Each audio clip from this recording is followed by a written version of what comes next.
आज का ये मेरा वीडियो उन तमाम लोगों के लिए है जिन्होंने धर्म को बचाने का जिम्मेदारी अपने कंधों पर ली है, जिन्होंने कलम किताब से ज्यादा ये सोच लिया है कि हमें मंदिर के दरवाजे पर जाकर हमारे बच्चों का विकास होगा, हमारे बच्चों की उन्नति होगी और हमारे बच्चों का जो भविष्य है वो उज्जवल होगा। सोचिए किस तरीके से जातिवाद अपनी चरम पर है। क्या जातिवाद भी मंदिर के अंदर देखा जाता है या प्रभु की नजरों में कोई छोटा, कोई बड़ा, कोई ऊंच, कोई नीच, कोई दलित, कोई पिछड़ा, कोई आदिवासी, कोई अल्पसंख्यक, यहाँ तक कि कोई ब्राह्मण, कोई सर्वश्रेष्ठ हो सकता है? नमस्कार, मैं निधि रतन और आप देख रहे हैं नेशनल दस्तक। आजादी के 78 साल बाद भी जातिवाद का जो नंगा नाच है वो लगातार हम आपको दिखा रहे हैं, लेकिन उस पर कोई बोलने के लिए तैयार नहीं। एक महीन जातिवाद होता है और एक मोटा जातिवाद होता है। तो मोटा जातिवाद चीख चीख कर आपकी आंखों के सामने है, लेकिन आप फिर भी अंधे बने हुए हैं। महीन जातिवाद किस तरीके से लगातार करने का प्रयास किया जा रहा है, आप उसके खिलाफ आवाज नहीं उठाना चाहते क्योंकि आप मानसिक डरपोक बन चुके हैं। सोचिए किस तरीके से दलित परिवार को, दलित व्यक्ति को मंदिर में यह कहकर भगा दिया जाता है कि तुम दलित हो और तुम मंदिर में नहीं आ सकते। क्या प्रभु की नजरों में या भगवान की नजरों में, अगर भगवान नाम की भी कोई धरती पर चीज है या कुछ है दुनिया में, क्या उसकी नजरों में कोई छोटा बड़ा हो सकता है या कोई अछूत और कोई अनटचेबल हो सकता है? इसी के खिलाफ अगर बात कर दें तो हम जातिवादी, अगर इसको चुपचाप सह लें तो हमसे बड़ा राष्ट्रवादी, हमसे बड़ा हिंदूवादी कोई नहीं है। सोचिए किस तरीके से आजादी के 78 साल बाद भी दलित मंदिर में नहीं आ सकता। तुम यहाँ से चले जाओ, अपनी पूजा कहीं और जाकर करो। ये बात वीडियो में दिख रहे नारायण यप्पा नाम के बुढ़े ने शादीशुदा जोड़े से कही। वीडियो में जो बुढ़ा मंदिर में नागिन डांस कर रहा है, इसने ऐसा दिखाया कि इस पर देवता आ गए हों। इसके बाद ये सब नौटंकी करने लगा, फर्जी बातें करने लगा। दरअसल दलित समाज के लड़का लड़की की शादी हुई थी, जिसके बाद वो दर्शन करने मंदिर में गए थे। उनको मंदिर में देखकर बुड्ढा सटिया गया। कर्नाटक पुलिस ने बुड्ढे को उठा लिया। उम्मीद है अच्छी सेवा होगी। बात ये खत्म नहीं हो जाती है, बात यहाँ से शुरू होती है कि जब आप मंदिर जाते हैं तो आपको ये कहकर बाहर कर दिया जाता है कि आप दलित हैं। और वही अगर संविधान अगर आप पढ़ेंगे, संविधान में अपने अधिकारों को जानेंगे, तो आप इस देश के प्रधानमंत्री के पद पर भी बैठ सकते हैं, इस देश के राष्ट्रपति के पद पर भी बैठ सकते हैं। और इससे आप अंदाजा लगाइए कि कितना बड़ा जातिवाद होता है कि एक अनपढ़ मंदिर का पुजारी भी आपको जातिवाद के वजह से नीचा फील कराता है। और आप चीफ जस्टिस बनने की कोशिश करते हैं, आप प्रधानमंत्री बनने की कोशिश करते हैं, आप राष्ट्रपति बनने की कोशिश करते हैं, तो भी महीन जातिवादी करने वाले लोग आपको वहां पर रोकते हैं। कहते हैं अपने बच्चों को मत पढ़ाओ, अपने बच्चों को अंग्रेजी मत पढ़ाओ, अपने बच्चों को गुरुकुल भेजो, अपने बच्चों को संस्कृत पढ़ाओ। और अपने बच्चों को कहाँ भेजते हैं? ऑक्सफोर्ड भेजते हैं। अपने बच्चों को कहाँ भेजते हैं? तमाम अलग अलग कंट्री के विकसित यूनिवर्सिटियों में भेजते हैं। और आपका बच्चा क्या कर रहा है? धर्म के नाम पर मंदिर के बाहर खड़े होकर अपमानित हो रहा है।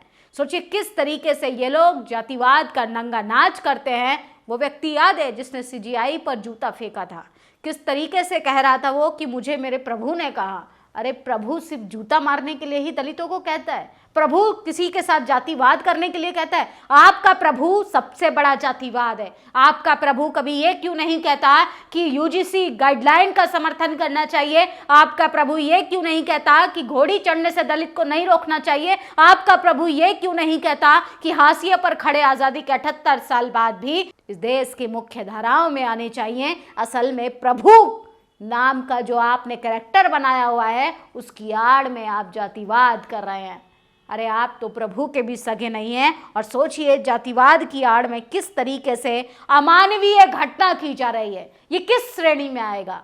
सोचिए इस देश का मानव अधिकार आयोग, जो कि ब्राह्मणवादी आयोग है, उसको ये सब नहीं दिखाई देता। या दलितों पर पेशाब किया जाता है, मलमूत्र खिलवाया जाता है, चटवाया जाता है।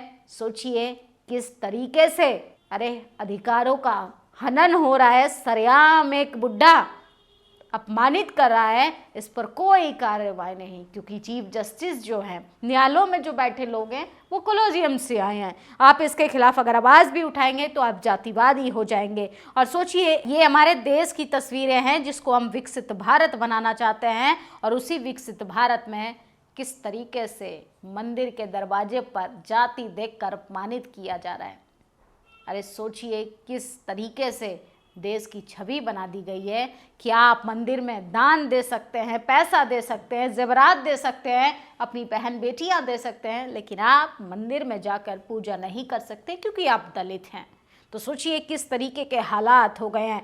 और ये हैं साक्षी महाराज, बीजेपी सांसद हैं। इन्होंने यूजीसी को लेकर कहा कि एसटी, एससी, ओबीसी ने इसे अपना विरोध मान लिया है और विरोध शुरू किया है, तो क्या कोई एमपी, एमएलए, सीएम, पीएम ना बन पाएंगे।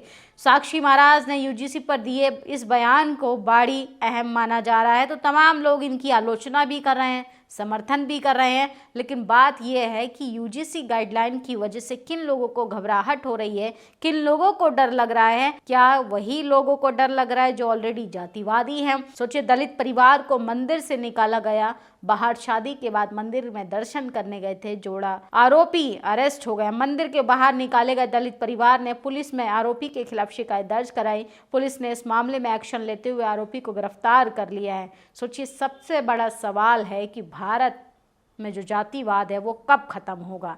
जातिवाद के आधार पर जो लोगों को प्रताड़ित किया जा रहा है वो कब खत्म होगा। और सोचिए किस तरीके से बाबा का बुलडोजर जो है वो जाति देखकर चलता है, लेकिन बाबा अपने ही साम्राज्य में, अपने ही राज्य में जातिवाद को खत्म नहीं कर पा रहे हैं। उत्तर प्रदेश में गुंडाराज चल रहा है। अजय विष्ट की यूपी भाजपा सरकार में अनुसूचित जाति के ऊपर जातिवाद एवं अन्याय अपनी चरम पर है। उत्तर प्रदेश के जिला अलीगढ़ के गांव सुनारा में दलित वर्ग के व्यक्ति को बारात पर ठाकुर जाति के लोगों ने पथराव कर दिया। जाटव का छोरा बारात लावेगा गाने को ठाकुर जाति के लोग बर्दाश्त नहीं कर पाए और बारात पर पत्थरबाजी कर दिए। वीडियो में आप देख सकते हैं लाठी चार्ज हो रहा है। गाइडलाइन की वजह से हम आपको नहीं दिखा सकते, लेकिन सोचिए जाटव का छोरा अगर बारात नहीं लावेगा तो कौन लावेगा।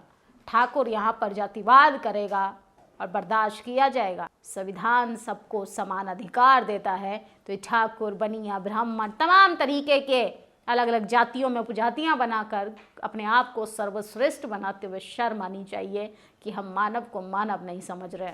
सोचिए सोशल मीडिया पर एक वीडियो को देखकर एक बंदर एक टॉय के साथ खेलता है, उसको देखकर तमाम लोग भावुक हो जाते हैं, लेकिन इंसान को हम कुचल रहे हैं, इंसान को हम पीट रहे हैं, इंसान को हम जाति के आधार पर प्रताड़ित कर रहे हैं और हमारा कलेजा तक नहीं पसीज रहा है। सोचिए हम किस युग में जा रहे हैं और कैसा विकसित भारत बना रहे हैं। आज़ादी के 78 साल बाद भी हम जाति पर बात कर रहे हैं, तो हम जातिवादी जो ऑलरेडी जातिवाद से प्रताड़ित कर रहे हैं, सोचिए वो अपने आप को कहते हैं कि हम सर्वश्रेष्ठ हैं। एक अंधा बाबा कहता है कि मैं हिंदू नहीं पैदा होना चाहता, मैं बिना आँख के भी पैदा होना चाहूँगा, लेकिन मैं ब्राह्मण कुल में पैदा होना चाहूँगा। इसका मतलब कि इस देश के तमाम, इस देश की हर एक चीज़ का जो भोगी है वो सिर्फ ब्राह्मण समाज के लोग हैं। हम नहीं कह रहे, बाबा के बयान का अर्थ आपको समझा रहे हैं। सोचिए आप मंदिर जाने के लिए अछूत हैं, आप स्कूल जाने के लिए अछूत हैं, आप कॉलेज यूनिवर्सिटी जाने के लिए अछूत हैं, तो आप किस लिए हैं? आप हल चलाने के लिए दलित हैं, आप गुलामी करने के लिए हिंदू बने हैं। अरे वो चोला उतार कर फेंक दीजिए जो आपको अपमानित करता है। इस खबर पर आपकी क्या प्रतिक्रिया है, अपनी राय जरूर दीजिएगा। शुक्रिया। नेशनल दस्तक की आपसे गुजारिश है कि अगर इसको बचाना चाहते हैं तो नेशनल दस्तक को सब्सक्राइब करने के लिए रेड कलर के सब्सक्राइब बटन को दबाएं, फिर बेल आइकन की घंटी दबाएं। नेशनल दस्तक को बचाने के लिए बहुत जरूरी है कि हर खबर को शेयर करें, लाइक करें, कमेंट जरूर करें।